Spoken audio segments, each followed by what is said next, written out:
77 ಮಲೆ ಮುದ್ದು ಮಾದಪ್ಪನಿಗೆ ಉಗೇನ್ರಪ್ಪೋ. ವರ್ಷಕ್ಕೊಮ್ಮೆ ಆದರೂ ಮಾದಪ್ಪನ ನೋಡಿಲ್ಲ ಅಂತಂದರೆ ಮನಸ್ಸಿಗೆ ಸಮಾಧಾನನೇ ಇರಲ್ಲ. ದೇವಸ್ಥಾನಗಳಲ್ಲಿ ಪವಾಡ ನಡೆಯುತ್ತಾ ಅನ್ನೋದು ನನಗಂತೂ ಗೊತ್ತಿಲ್ಲ. ಆದರೆ ದೇವಸ್ಥಾನಗಳಿಗೋದ್ರೆ ನೆಮ್ಮದಿ ಅಂತೂ ಸಿಗತ್ತೆ. ನನಗಷ್ಟೇ ಸಾಕು. ಪವಾಡ ನಡೆಯುತ್ತೋ ನಡೆಯಲ್ವೋ ಅದು ನನಗೆ ಬೇಕಾಗಿಲ್ಲ. ನಮಗೆ ನೆಮ್ಮದಿ ಸಿಗೋ ಸ್ಥಳನೇ ನಮಗೆ ಸಮಾಧಾನ ಕೊಡುವಂಥ ಸ್ಥಳ ಆಗಿರುತ್ತೆ. ಮುದ್ದು ಮಾದಪ್ಪನ ವರ್ಷಕ್ಕೊಮ್ಮೆ ಆದರೂ ಹೋಗಿ ದರ್ಶನ ಮಾಡ್ಕೊಂಡು ಬಂದರೆ ಮನಸ್ಸಿಗೊಂದು ರೀತಿ ಸಮಾಧಾನ ಅಂತ ಹೇಳ್ಬೋದು. ಈ ಬಸ್ಸಲ್ಲಿ ಜರ್ನಿ ಮಾಡಬೇಕಾದ್ರೆ ಆ ಬೆಟ್ಟ, ಆ ಹಸಿರು, ಆ ಬಸ್ಸಲ್ಲಿ ಹೋಗುವಂಥ ಕಣಿವೆಗಳು ಅದೆಲ್ಲ ನೋಡ್ತಾ ಇದ್ದರೆ ಮನಸ್ಸಿಗೆ ಏನೋ ಒಂದು ಸಮಾಧಾನ, ಕಣ್ಣಿಗಂತೂ ಹಬ್ಬ. ದೇವರ ದರ್ಶನ ಅಂತೂ ತುಂಬ ಚೆನ್ನಾಗಾಯಿತು. ಯಾಕಂದರೆ ಇವತ್ತು ಗುರುವಾರ, ದೇವರಿಗೆ ರುದ್ರಾಭಿಷೇಕ ಮಾಡ್ತಾರೆ. 10:00ವರೆಗೆ ಕ್ಲೋಸ್ ಆಗುತ್ತೆ ದರ್ಶನ, ಮತ್ತು ಮಧ್ಯಾಹ್ನ 12:00ವರೆಗೆ ಓಪನ್ ಅಂತ ಹೇಳಿದರು. ಸದ್ಯ ಹೇಗೋ ನಾವು 9:00ವರೆಗೆ ದರ್ಶನ ಆಯಿತು.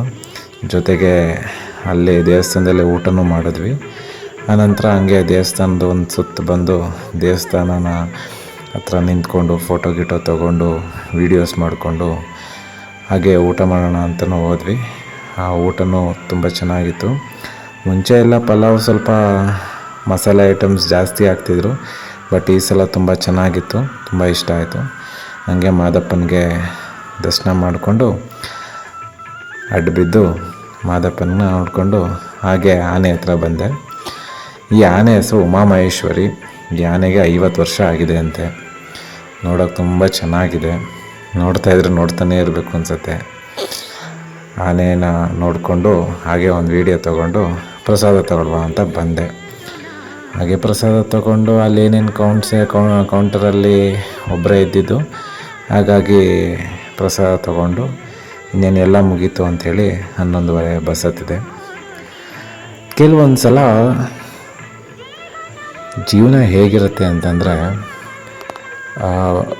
ನಾನು ಕಾಲೇಜ್ ಡೇಸಲ್ಲಿರಬೇಕಾದ್ರೆ ಮಾದಪ್ಪನ ಬೆಟ್ಟಕ್ಕೆ ಹೋಗಿದ್ವಿ ಒಂದು ಸಲ. ನಾನು ಮತ್ತು ಫ್ರೆಂಡ್ಸ್ ಎಲ್ಲರೂ ಹೋಗಿದ್ವಿ. ಆವಾಗೊಂದು ಇನ್ಸಿಡೆಂಟ್ ನಡೆದಿತ್ತು. ಆ ಇನ್ಸಿಡೆಂಟ್ನ ಒಂದು ಸಣ್ಣದಾಗಿ ಎಕ್ಸ್ಪ್ಲೇನ್ ಮಾಡ್ತೀನಿ. ಮಾದಪ್ಪನ ಬೆಟ್ಟದಲ್ಲಿ ಕೂಟ್ಕಲ್ ಅಂತ ಇದೆ. ಮಾದಪ್ಪನ ಬೆಟ್ಟದಿಂದ ಒಂದು 2-2.5 ಕಿಲೋಮೀಟರ್ ಆಗ್ಬೋದು. ನಾವು ಅಲ್ಲಿಗೆ ಹೋಗಿದ್ದು ಶನಿವಾರ ಹೋಗಿದ್ವಿ. ಸಂಜೆ ಅಂದರೆ ಶನಿವಾರ ಬೆಳಗ್ಗೆ ಒಂದು 10 ಗಂಟೆ ಮೇಲೆ ಹೊರಟ್ವಿ. ಅಲ್ಲಿ ಹೋಗಿ ದರ್ಶನ ಮಾಡಿಕೊಂಡು ಊಟ ಮಾಡಿಕೊಂಡು ರೂಮ್ ಮಾಡಿ ಆನಂತರ ಹಾಗೆ ತಿರ್ಗಾಡ್ಕೊ ಬರೋಣ ಅಂತ ಹೇಳಿ ಮಠದ ಹತ್ರ ಹೋಗಿ ಮಠದಿಂದ ಕೂಡ್ಗಲ್ಗೆ ಹೋಗೋಣ ಅಂತ. ಕೂಡ್ಗಲ್ಗೆ ಹೋಗೋ ಅಷ್ಟರಲ್ಲಿ ಆಲ್ರೆಡಿ ಒಂದು 6-6:30 ಆಗಿರ್ಬೋದು ಅನಿಸುತ್ತೆ. ನಾವು ಮತ್ತು ನಮ್ಮ ಫ್ರೆಂಡ್ಸ್ ಎಲ್ಲರೂ ಹೋಗ್ತಾಯಿದ್ವಿ.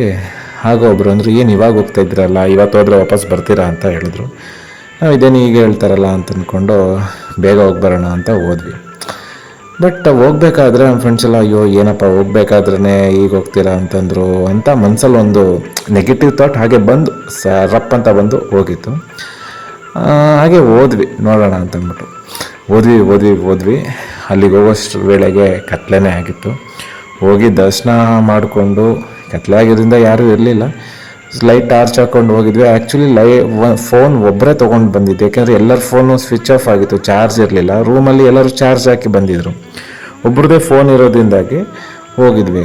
ಸೊ ದರ್ಶನ ಮಾಡ್ಕೊಂಡು ಬರಬೇಕಾದ್ರೆ, ಆ ಕಡೆಯಿಂದ ಬರಬೇಕಾದ್ರೆ ಒಂದು ಯಾವುದೋ ಎಮ್ಮೆ ತಪ್ಪಿಸ್ಕೊಂಡು ಬಂದ್ಬಿಟ್ಟೈತೆ. ನಮ್ಮ ಎದುರುಗಡೆ ಎಮ್ಮೆ ಬಂತು. ನಾವೆಲ್ಲರೂ ಆನೆ ಬಂತು ಅಂತ ಎದುರುಕೊಂಡು ಎಲ್ಲ ಚೆಲ್ಲಪಲ್ಲಿ ಆಗಿದ್ವಿ.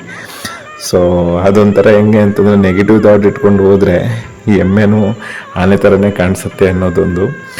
ಸೊ ಆನಂತರ ಏನೂ ಆಗಿಲ್ಲ, ಹುಷಾರಾಗಿ ಕೆಳಗಡೆ ಇಳಿದು ಬಂದ್ವಿ. ಒಂಥರ ಚೆನ್ನಾಗಿತ್ತು ಆ ಒಂದು ಎಕ್ಸ್ಪೀರಿಯೆನ್ಸು. ವೈಲ್ಡ್ ಎಕ್ಸ್ಪೀರಿಯೆನ್ಸ್ ಅಂತಲೇ ಹೇಳ್ಬೋದು. ಕತ್ಲಾಗಿತ್ತು, ಯಾರ ಹತ್ರನೂ ಫೋನ್ ಇರಲಿಲ್ಲ, ಒಬ್ಬರ ಹತ್ರ ಅಷ್ಟೇ ಫೋನ್ ಇದ್ದಿದ್ದು. ಆ ಎಮ್ಮೆ ಬಂದಿದ್ದಕ್ಕೂ ಎಮ್ಮೆ ಕಣ್ಣು ಕತ್ಲಲ್ಲಂತೂ ಫುಲ್ಲು ದೊಡ್ಡದಾಗಿ ಕಾಣಿಸ್ತಾ ಇರುತ್ತೆ. ಸೊ ಅಂಥ ಟೈಮಲ್ಲಿ ಅಫ್ಕೋರ್ಸ್ ನಮಗೆಲ್ಲರಿಗೂ ಆನೆ ಬತ್ತು ಅಂತಲೇ ಭಯ ಆಯಿತು. ನಂತರ ಆ ಕಡೆ ಈ ಕಡೆ ಓಡಿದ್ದವರು ಮತ್ತು ಅದು ಆನೆ ಎಲ್ಲ ಎಮ್ಮೆ ಬನ್ನಿ ಎಲ್ಲಿದ್ದೀರಾ ಅಂತ ಎಲ್ಲರೂ ಕರೆದು ಮತ್ತೆ ಬಂದು ಮತ್ತು ರೂಮ್ಗೆ ಹೋಗಿ ರೆಸ್ಟ್ ಮಾಡಿ ಮಾರನೆಗೆ ನಾಗುಮಲೆಗೆಲ್ಲ ಹೋಗಿ ನಡ್ಕೊಂಡು ಹೋಗಿ ಚೆನ್ನಾಗಿತ್ತು ಅವಾಗ ನಾಗಮಲೆ ನಡ್ಕೊಂಡು ಹೋಗೋದು ಅಂತಂದರೆ. ಅದು ಎಷ್ಟು ಬೇಗ ನಡ್ಕೊಂಡು ಹೋಗಿದ್ವಿ, ಫ್ರೆಂಡ್ಸ್ ಎಲ್ಲ ಇತ್ತು ಅಂತಂದರೆ ಎಷ್ಟು ಬೇಗ ಜರ್ನಿ ಮುಗ್ದಿತ್ತು ಅಂತಲೇ ಗೊತ್ತಾಗಲಿಲ್ಲ. ಒಂದು ತುಂಬ ಬ್ಯೂಟಿಫುಲ್ ಆಗಿತ್ತು ಆ ಒಂದು ಜರ್ನಿ. ಹೀಗೆ ನಮ್ಮ ಮನಸ್ಸಲ್ಲಿ ಒಂದು ನೆಗೆಟಿವ್ ಥಾಟ್ ಬಂದುಬಿಟ್ರೆ, ಸೊ ನೆಕ್ಸ್ಟ್ ಸ್ಟೆಪ್ ಬರೋದು ಅದು ಪಾಸಿಟಿವ್ ಆಗಿದ್ರೂ ನಾವು ಯೋಚನೆ ಮಾಡೋದು ನೆಗೆಟಿವ್ ಆಗೇ ಇರುತ್ತೆ. ಆದಷ್ಟು ನೆಗೆಟಿವ್ ಪೀಪಲ್ಸಿಂದ ಆ್ಯಂಡ್ ನೆಗೆಟಿವ್ನ ಸ್ಪ್ರೆಡ್ ಮಾಡೋರಿಂದ ಅವರಿಂದ ದೂರ ಇದ್ದರೆ ಒಳ್ಳೆಯದು. ಇಲ್ಲ ಅಂದರೆ ಅವ್ರ ಮಾತನ್ನು ನಾವು ಕಿವಿ ಮೇಲೆ ಹಾಕೊಳ್ಳೇಬಾರ್ದು. ಏನಂತೀರಾ? ಸತ್ಯ ಅಲ್ವಾ?